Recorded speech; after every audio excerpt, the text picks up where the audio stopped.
antibiotics are the fastest way to medically induce dysbiosis within the body.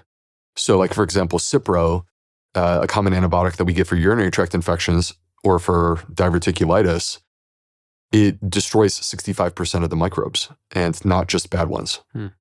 So you are like totally decimating the architecture of the ecosystem. And then what that creates is sort of a vacuum where this pathogen, C. diff, can rise up and dominate. And then it causes colitis, which is an inflamed colon that bleeds. And I don't want to get too graphic, but the point is, like, that is a gnarly colon, and it's extremely uncomfortable, and they have diarrhea around the clock plus blood. All right. The problem is the damage to the gut ecosystem. It's not the fact that you have C. diff. C. diff was already there, and it was not causing an issue. The issue is that you damage the ecosystem. So when you actually give the fecal transplant, in essence, what you're doing is you're restoring the gut ecosystem. And when you do that within 2 days, they're better. Do you think we're too flippant with antibiotic prescriptions in this country? Yeah, we definitely are. I mean, I would simultaneously argue that the greatest medical discovery of the last 100 years was penicillin, and added years to our lives. And at the same time, acknowledging the power, we became seduced by it. And frankly, it was penicillin, which, by the way, was discovered and really brought to market during World War II and was a game changer in World War II. That power is what created the healthcare system that we are wrestling with today, right? Where we built the entire healthcare system around the concept that you could develop through a pharmaceutical company a pill that can change and influence our physiology in such a powerful way that that's the way that we would address health, is with pills. So I do think that in fact, the data are actually very clear that about 70% of the antibiotic prescriptions that are provided are inappropriate.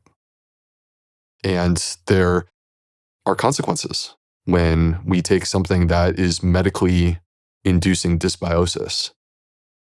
So we clearly need to pump the brakes on that. I'm curious your perspective, having, worked in the Western medical system, but also, like, I see you have a very holistic approach to understanding the human body. Like, you look at everything in the DSM and how we are so quick to prescribe pills for issues, and the link between our gut and our, as we talked to earlier, our gut-brain connection, and how so much of our psychological woes and issues could be healed in a more holistic way. That, for example, like, antibiotics have all these adverse side effects that we could be able to avoid by healthier, solutions provided by nature. What are your thoughts on that? Yeah, I mean, I completely agree. I think that the issue from my perspective is that I don't want to make it sound like I outwardly reject the healthcare system and the existence of medications. And I've seen the beneficial effects of many different medicines for many different people. What I reject is a system that completely ignores diet and lifestyle and a holistic view to a person. That is where the root of our issues exist. And I see a problem where if the root of an issue is not addressed, they will get worse. And the amount of medication that's necessary to just sort of, plug up the hole that exists in the sinking ship starts to escalate and increase, and you become subjected to the consequences of that. So it's, to me, the way I see it is actually quite simple. I think that the optimal approach is to embrace a dietary approach, lifestyle, a holistic view of the person that includes their emotional health and their spiritual health. I think that there's a place where supplements exist and they're beneficial, not as a replacement for any of this, but in addition to. And then when we need medication, it's there for us.